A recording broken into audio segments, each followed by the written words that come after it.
നെയ്യൊക്കെ സാധാരണക്കാരൻ. കഴിഞ്ഞ ദിവസം ഞാൻ MVDക്കെതിരെ ഒരു വീഡിയോ ചെയ്തിട്ടുണ്ടായിരുന്നു.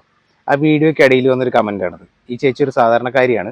അപ്പോൾ ഈ ഒരു ചേച്ചി വന്നിട്ട കമൻ്റാണിത്. ആദ്യമേ ചേച്ചിയോട് ഒരു കാര്യം പറയാം. ആ ഒരു ബസ്സുകാരൻ ഒരു സാധാരണക്കാരനെ ഹോൺ അടിച്ച് പേടിപ്പിച്ചിട്ടുണ്ടെന്നുണ്ടെങ്കിൽ ആ ബസ്സുകാരൻ ചെയ്തത് വളരെ വലിയ തെറ്റാണ്. ഒരിക്കലും ചെയ്യാൻ പാടില്ലാത്ത തെറ്റാണ്. അതിന് കൃത്യമായിട്ടുള്ള ഇടപെടൽ നടത്തിയിട്ട് ആ ബസ്സുകാരന് ഒരു ശിക്ഷ കൊടുത്ത MVDക്ക് അഭിനന്ദനങ്ങളെന്ന് ഞാൻ ആ വീഡിയോയിൽ തന്നെ കൃത്യമായിട്ട് പറഞ്ഞിട്ടുണ്ട്. ഞാൻ ഉദ്ദേശിച്ച കാര്യം ചേച്ചിക്ക് മനസ്സിലാവാത്തത് കൊണ്ടാണ് ചേച്ചി ഇങ്ങനൊരു കമൻറ്റ് അതിൻ്റെ അടിയിൽ കൊണ്ടുവന്നിട്ടുള്ളത്.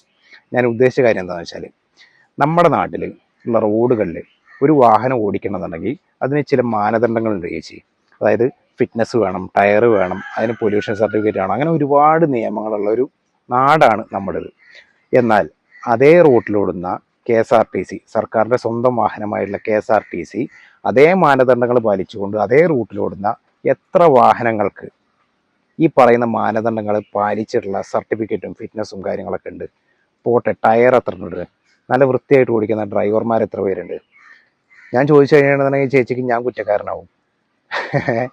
പക്ഷേ ചേച്ചി ഒന്ന് ആലോചിച്ച് നോക്കുക, എല്ലാ വാഹനങ്ങളും ഓടുന്നത് ഒരേ റൂട്ടിലാണ്. ഈ MVD എന്തുകൊണ്ട് KSRTCയെ പിടിക്കുന്നില്ല?